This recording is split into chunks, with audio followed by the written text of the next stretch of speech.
everybody, IcicleFerret here, and we're going to talk a little bit about arbitration. So Warframe had a massive update this past week. I'm not going to go over everything, but what I will go over real quick is the new mode called Arbitration. So Arbitration is geared towards higher level players. Here we're starting out at level 60 to 80, it goes up pretty quickly. You only get rewards every 10 minutes instead of every 5 for a survival or for like a defense. So the type of mission changes every hour, and you can only finish one per hour. If you fail the mission or you leave early, you can always retry it, but you can only succeed once per hour. And the type of mission changes. Right now we're on survival, but it could be excavation, it could be capture, it could be anything. Well, maybe not capture, I think they're only the endless, never mind. It's only the endless types. It could be survival, defense, excavation, stuff like that. There are some differences between that and a normal alert, namely you can't die. There is no bleed out state, there are no revives.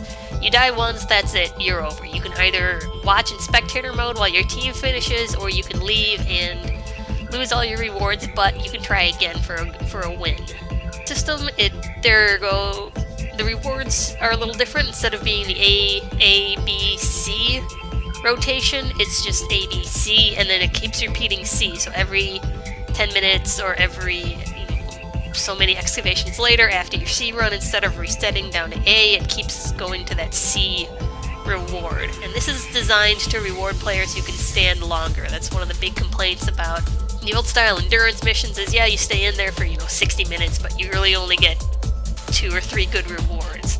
So it's designed to reward players for staying in this high-risk scenario for longer. There's a randomized bonus that can apply, but the Warframe and the weapon that benefits from these changes, it's pretty random each time. So don't worry about the damage bonuses if it's not something that you're already going to use. It's a lot better to use something that you're comfortable with and that you're familiar with than it is to try and, go out of your comfort zone to take advantage of those bonuses. Now, I've played this a few times. Honestly, it's not my cup of tea. I prefer to have a little more, stupid fun in the game. Like, I like to build an entire set around bleed out state or, silly things like that. I don't necessarily go for the 100% pure damage, pure survival kind of builds. But, a lot of people do, so I don't blame them for liking this and for adding this. Thank you, phone. So go ahead and give it a try. Be aware, though, that you will have to bring your best weapons, your best frame. Not a whole lot else to say. The rest of the mission plays like a normal mission, except the enemies are tougher, they scale faster.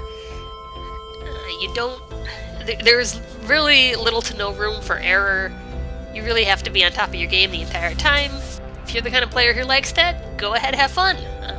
I'll probably just play around with this when my friends are on. Not something that I'm really going to go out of my way for, but that's okay. Warframe, being a free-to-play game, has to appeal to the largest player base possible, and having different modes like this is just one way of accomplishing that. So good for Digital Extremes. They listened to their feedback and they provided something that a lot of players really wanted. Alright, that's going to be it for me. Stay frosty, my friends, and I will see you next time.